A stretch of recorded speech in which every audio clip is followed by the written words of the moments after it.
Hello friends, welcome back to my YouTube channel Sweet Moment. I am here with a new part of After Marriage. तो friends, last part में मैंने आपको बताया था वांगीबो coma के बाहर आ गया था और उसको जियोजान की बीमारी के बारे में भी पता चल गया था। तो अगर आपने आफ्टर मैरिज के पहले के पार्ट्स नहीं देखे हैं तो लिंक मैं डिस्क्रिप्शन बॉक्स में दी है, आप वहाँ जाके देख सकते हैं। और अगर आप मेरे चैनल पे न्यू हैं और आपको मेरी वीडियोस पसंद आती हैं तो चैनल को सब्सक्राइब और वीडियो को लाइक करके ही जाइएगा। आज की स्टोरी स्टार्ट करते हैं। डॉक्टर के रूम के बाहर जाने के बाद वांगीबो कंफर्टेबली अपने बेड पे बैठ जाता है और किसी पर्सन के आने का वेट करने लगता है। कुछ टाइम बाद ही उसके वार्ड का डोर स्लोली ओपन होता है और वहाँ पर वही पर्सन खड़ा था जिसका वांगीबो इतने टाइम से वेट कर रहा था। वो जैसे ही जियोजान को देखता है उसे आवाज़ देता है, जान। पर जियोजान वांगीबो की वॉइस सुनते ही थोड़ा सा फ्लिंच हो जाता है क्योंकि काफ़ी टाइम से उसने वांगीबो की वॉइस नहीं सुनी थी। कुछ सेकंड्स के बाद जियोजान अपने शौक से बाहर आता है और धीरे धीरे वांगीबो के बेड की तरफ जाने लगता है। उसने अपने हाथ में एक फ्रूट का बॉक्स भी पकड़ा हुआ था। वो वहाँ पर जाकर उस बॉक्स को नाइट स्टैंड पे रख देता है और चेयर पर बैठते हुए वांगीबो से कहता है, तुम्हारी वॉइस बहुत ज़्यादा रफ साउंड कर रही है। वांगीबो को फिर से क्राइंग जैसा फील होने लगता है और वो सोचता है कि ये पर्सन बहुत ज़्यादा नाइस है, मैं इस पर्सन को डिज़र्व नहीं करता। और वो अपने लोअर लिप को बाइट करने लगता है। पर जियोजान उस स्मॉल बॉक्स को ओपन करता है और वांगीबो के फ्रंट पे ले जाते हुए उसे एक फॉक ऑफ़र करता है और कहता है, मैं तुम्हारे लिए कुछ एप्पल और ऑरेंज के स्लाइस लेके आया हूँ और यहाँ पर एक वाटर बोतल भी है। वांगीबो स्माइल करते हुए जियोजान के हाथ से उस वाटर बोतल को ले लेता है, पर वो वाटर ड्रिंक नहीं करता और धीरे से जियोजान को थैंक यू बोलता है। जियोजान वांगीबो की ये बात सुन के फिर से शॉक हो जाता है और वो कहता है, इट्स ओके, इट्स नथिंग। वांगीबो फिर से जियोजान से कहता है, आई एम वेरी सॉरी। उसके वर्ड्स बहुत ज़्यादा सिंसियर थे और वो जियोजान की आंखों में एकदम सिंसियरली देख रहा था। जियोजान जैसे ही वांगीबो के मुंह से ये वर्ड सुनता है उसकी हार्ट बीट बहुत ज़्यादा फास्ट हो जाती है और वो कहता है, नो इट्स ओके। पर वांगीबो उसके बात को कट करते हुए कहता है, नहीं जान, ये ओके नहीं है। वांगीबो अपनी बात को आगे कंटिन्यू करते हुए कहता है, मैं बहुत बड़ा इडियट हूँ और मैंने तुम्हें बहुत बुरे तरीके से ट्रीट किया है।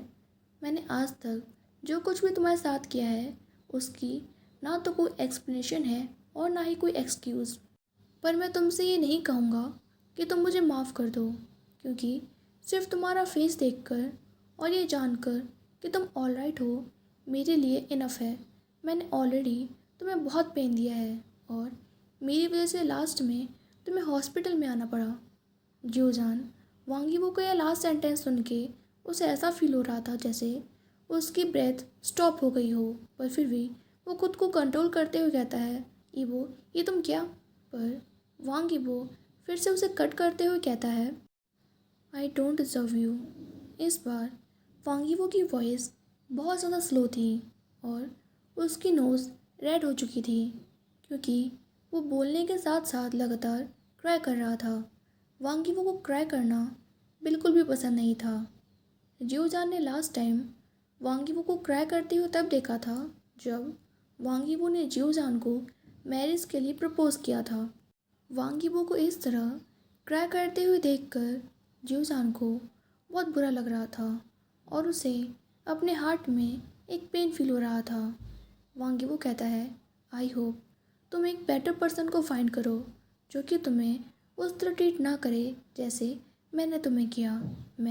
पर उससे पहले ही वांगीबो को ऐसा फील होता है जैसे उसकी राइट चीक में पेन होने लगा हो क्योंकि जियोजान ने उसे राइट चीक पर पंच किया था। वांगीबो को जब ये फील होता है कि जियोजान ने उसे अभी पंच किया, वो सोचता है कि मैं इस पंच से ज़्यादा डिज़र्व करता हूँ, ये शायद मेरे लिए कुछ भी ना हो। और वो अपने चीक्स को पकड़ लेता है जो कि बहुत ज़्यादा पेन कर रहा था और उसे वहाँ पर बहुत ज़्यादा बर्निंग फील हो रही थी। जियोजान थोड़ा सा लाउडली शाउट करते हुए वांग यीबो से कहता है, प्लीज़ शट अप।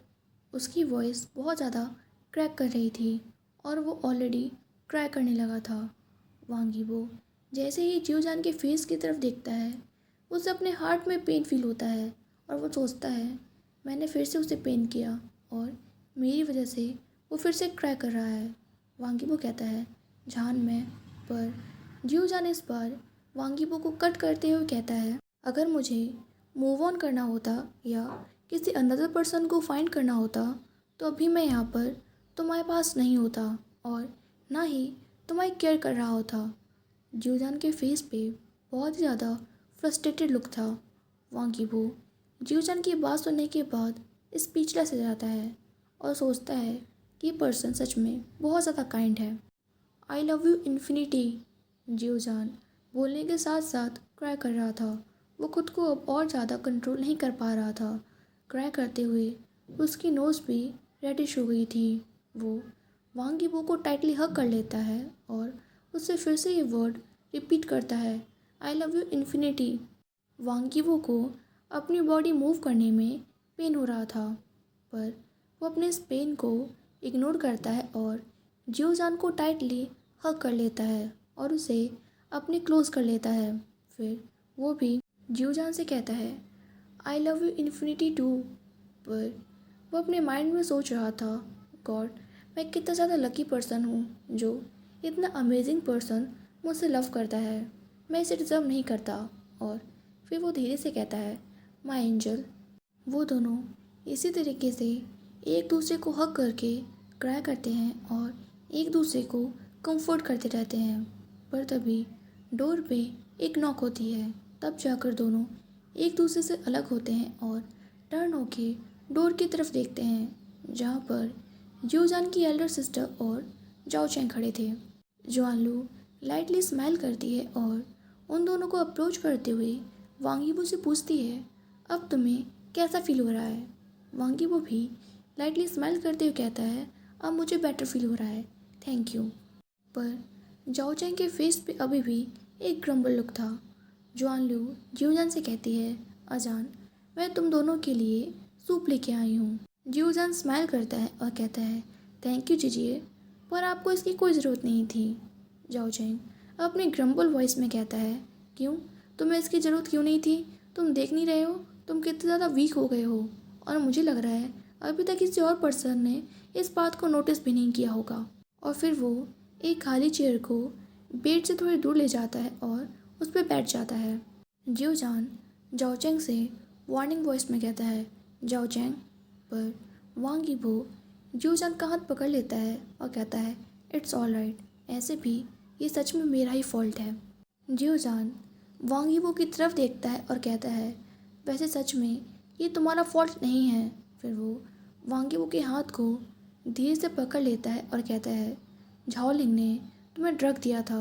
वांग यीबो ये सुन के बहुत ज़्यादा शॉक हो गया था क्योंकि उसने ऐसी किसी न्यूज़ को एक्सपेक्ट नहीं किया था। वांग यीबो कहता है, सीरियसली, मैं क्या इतना बड़ा स्टूपिड हूँ जो मैंने आज तक इस बात को नोटिस नहीं किया। और तुम्हें इस बारे में कैसे पता चला।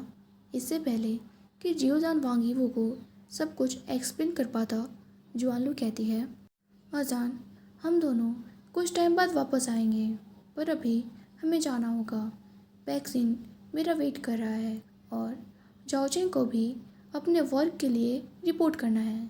इसके बाद वो दोनों उस वार्ड के बाहर चले जाते हैं। फिर जियोजान वांग यीबो को सारी बातें एक्सप्लेन करता है कि किस तरह झाओलिंग यहाँ पर जान से मिलने आई थी और उसने किस तरह अपनी सारी बातें कन्फेस की। वांग यीबो को ये सारी बातें सुनने के बाद बहुत ज़्यादा एंग्री फील हो रहा था और वो बहुत ज़्यादा अपसेट भी था। वो कितना बड़ा इडियट है जो उसने आज तक इन सारी बातों को रियलाइज़ नहीं किया और झाओलिंग से उस ड्रग को कंज्यूम करता रहा। और वो जियोजान से कहता है, तुम्हें मुझे और ज़्यादा पंच करना चाहिए। जियोजान ये सुन के थोड़ी देर के लिए शॉक हो जाता है, पर फिर वो जोकिंगली कहता है, हाँ, मैं भी इसी बारे में सोच रहा था। वांग यीबो अपने दोनों आर्म्स को स्ट्रेच कर लेता है, जैसे वो खुद को जियोजान को ऑफर कर रहा हो, और कहता है गो हैड, मैं तुम्हें नहीं रोकूंगा। पर जियोजान कहता है नहीं, तुम्हारा हैंडसम फेस ऑलरेडी बहुत ज़्यादा ब्रोक हो चुका है और इस एक्सीडेंट ने तुम्हें अच्छा खासा लेसन सिखा दिया है। अब मुझे तुम्हें पंच करने की कोई ज़रूरत नहीं है। वांगी बो ये बात सुन के लाइटली स्माइल करता है और जियोजान के हाथ पर किस करते हुए उसे पूछता है कि क्या अगर मैं अगली लगूंगा उसके बाद भी तुम मुझसे प्यार करोगे। पर जियोजान वांगी बो के इस क्वेश्चन का आंसर देने की जगह उससे एक और क्वेश्चन पूछ लेता है कि क्या इस क्वेश्चन का आंसर देने की भी ज़रूरत है। वांगी बो स्माइल करता है और कहता है हाँ, इस क्वेश्चन का आंसर देने की ज़रूरत है। जियोजान कहता है आई डोंट नो, और ऐसे भी अभी मुझे ये रिमेंबर नहीं है कि मैंने तुम्हें माफ़ कर दिया हो। वांगी बो जियोजान की इस बात से थोड़ा सा शॉक हो गया था, पर फिर वो कहता है आई सी, मुझे पता है मुझे माफ़ नहीं किया जा सकता। जियोजान कहता है आई एम ग्लैड जो तुम्हें अपने मिस्टेक्स के बारे में पता है, बट प्लीज़ तुम इस दुनिया के सबसे लास्ट पर्सन होगे जिससे मैं ज़्यादा टाइम तक गुस्सा रह पाऊँ और माफ़ न कर पाऊँ। वांगी वो कहता है जान प्लीज़ मुझसे इतना ज़्यादा नायस होना बंद करो, और वो अपने चेक्स पे हाथ रख लेता है जहाँ पर जियोजान ने कुछ टाइम पहले उसे पंच किया था।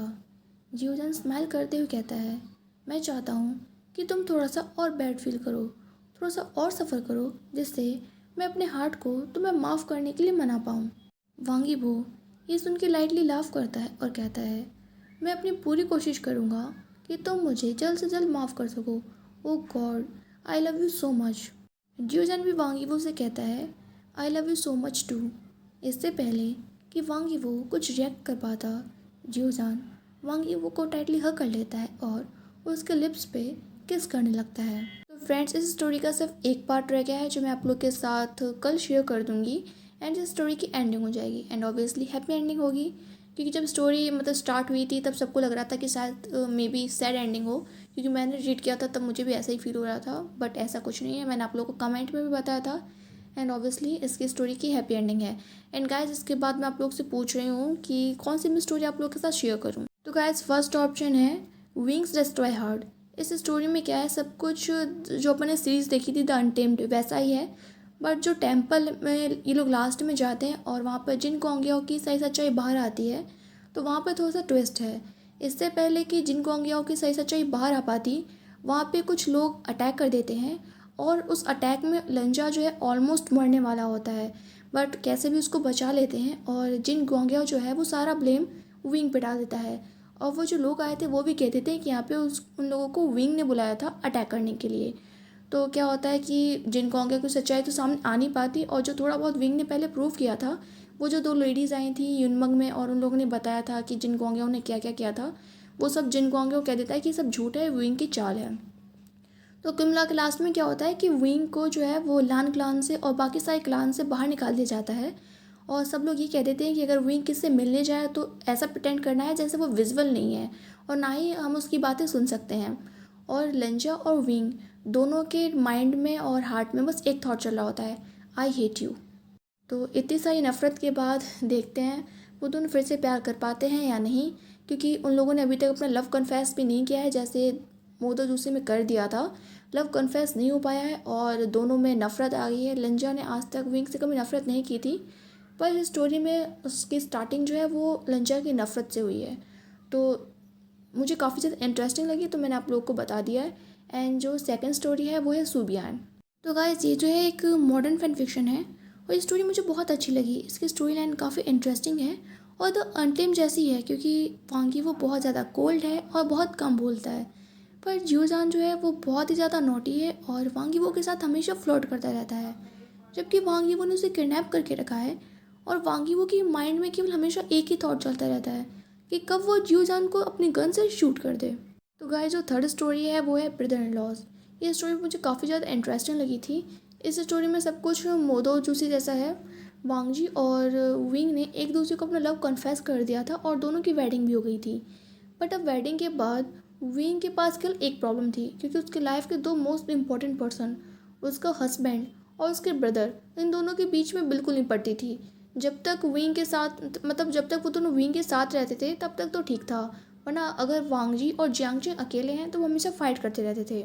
और एक फ़ाइट के दौरान ही विंग के कुछ तलिस्मान से मैजिक होता है, वहाँ पे विंग नहीं था, वो दोनों फ़ाइट कर रहे थे और उस चक्कर में वो दोनों टाइम ट्रैवल करते हैं और बहुत पीछे पहुँच जाते हैं जब उन तीनों की एज सिर्फ 15 ईयर्स की थी।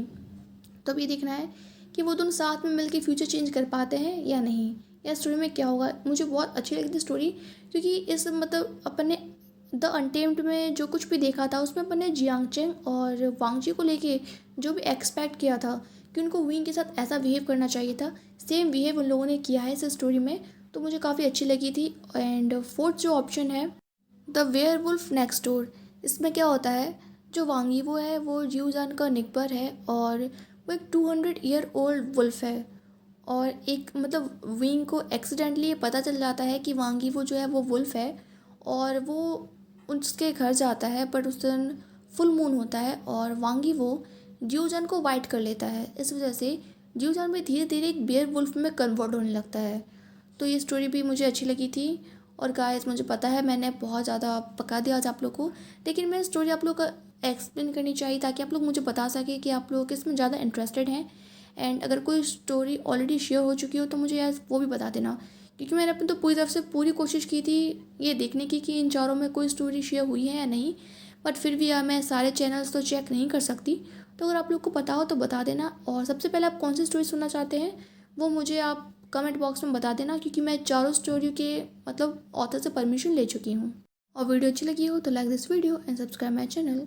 Bye bye, take care.